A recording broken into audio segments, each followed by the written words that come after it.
धेमाजि जिल्लानि सिङाव थानाय सिमेन्ट दख'रा ब्रह्म धोरोम आफादा 50 बोसोर आबुं जानायखौ लोब्बा लाखिनानै फैगौ 4 आरो 5 फेब्रुवारियाव सनाथि मायथाइ फोरबो फालिनो लाहार फाहार जादों।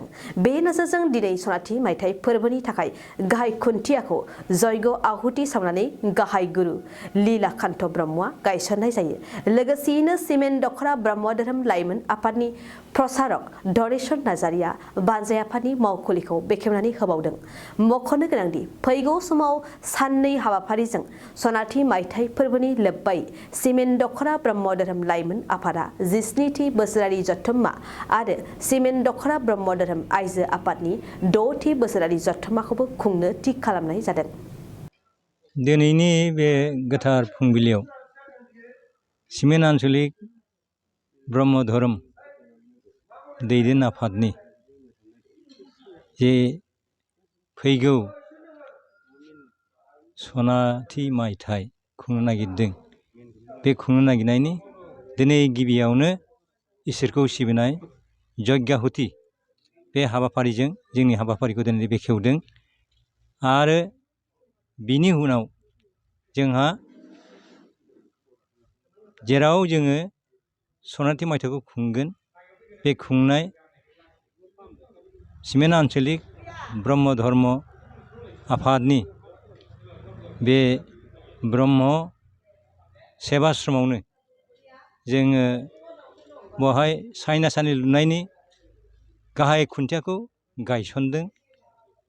बे गायसननाय हाबाखौ जोंहा बोखावि लखिमपुर जिल्ला ब्रह्म धर्म प्रसार संसदनि गाहाय जोंहा प्रसारक आफा लीलाकान्त ब्रह्मआ गायसनदों। जोबोद मोजाङैनो जाफुंदों। बयबो धोरोम सिबियारि आफा आइमोनहा नुजाथिदों। आरो बिनि उनाव जोंहा थामथि हाबाफारि हिसाबै बे सनाथि मायथाइखौ खुंनायनि जे मोनसे जोंहा बानजाय आफाद, बे बानजाय आफादनि बे मावखुलिखौबो बेखेवनाय जादों। बे हाबाफारिखौ बेखेवदों जोंहा सिमेन्ट आन्चलिक ब्रह्म धर्म प्रसार संसदनि गाहाय प्रसारक धनेश्वर नार्जारि आफाया बेखेवदों। दा जोङो बेबादिनो दिनैनि बे फुंनिफ्राय हाबाफारिखौ गिबियाव यज्ञाहुति, बिनि उनाव सायनासालिनि गाहाय खुन्था आरो थामथियाव जोंहा बे जोंनि मावखुलि बानजाय आफादनि मावखुलि, बे मावखुलिखौ जोङो बेखेवदों। बेबायदिनो जोङो लान्थ्रियै मोनसेनिफ्राय मोनसे मोनसेनो मोनसे दिनै सनाथि मायथाइनि हाबाफारिखौ जागायजेननायनि जि हाबाफारि बेखौ मावदों। सनाथि मायथाइजों लोगोसे एबा सिमेन्ट आन्चलिक ब्रह्म धर्म आफादनि 50थि बोसोरसालिया खुंनाय, बे लोगोसे ओमफ्राय लोगोसे 17 जोंहा सिमेन्ट आन्चलिक ब्रह्म धर्म लाइमोन आफादनि आरो 6थि जोंहा ब्रह्म धर्म सिमेन्ट सापरि आन्चलिक आफादनि आइजो आफाद, बेखौबो लोगोसे खुंफानाय जागोन। दा बे गासैबो हाबाफारिखौ मोजाङै जाफुंहोनो सनाथि मायथाइयाव बयखौबो हारि, राव, धोरोम, बर्ण गासैखौबो दोननानै जों सासे परम ब्रह्म ज्योति स्वरुप आफानिनो फिसा हिसाबै गासिबो हारि माहारि बयखौबो जों बे सनाथि मायथाइयाव नुजाफैनो थाखाय गोरबोजों खावलायहरदों।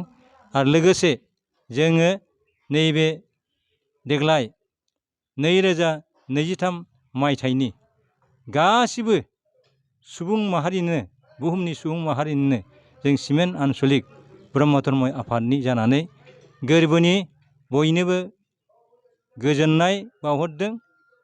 जाहाथे बे बोसोराव सारा बुहुमनि सुबुं माहारियानो सुखु गोजोन अनलायनाय, गावजों गाव निदान संलायनाय, बेजों बुहुमा जेरैबो गोजोन जाथों, बेखौनो जोङो आनान गसाइनि खाथियाव आर'ज गाबदों।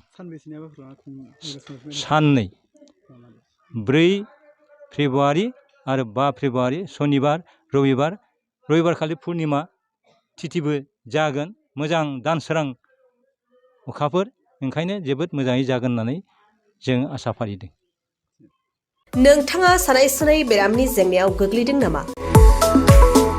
जुदि नोंथाङा सानाय सुनाय दंब्ला जिंगासिनांगौ गैया।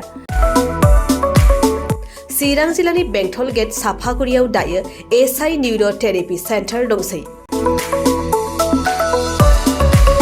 बे थेरापि सेन्टाराव नोंथाङा गोरलैयैनो देहानि सानाय सुनायखौ फाहामथाय लानो हागोन।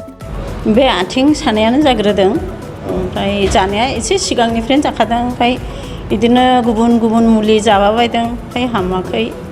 दिनैनि ट्रिटमेन्टआ आङो एसे मोजां मोनसिनबाय। जेरै सिं सानाय, आफादावरि सानाय, मोदोम जरा सानाय, आइजोफोरनि जेंना, खर' सानाय बायदि बेरामखौ फाहामनाय जायो।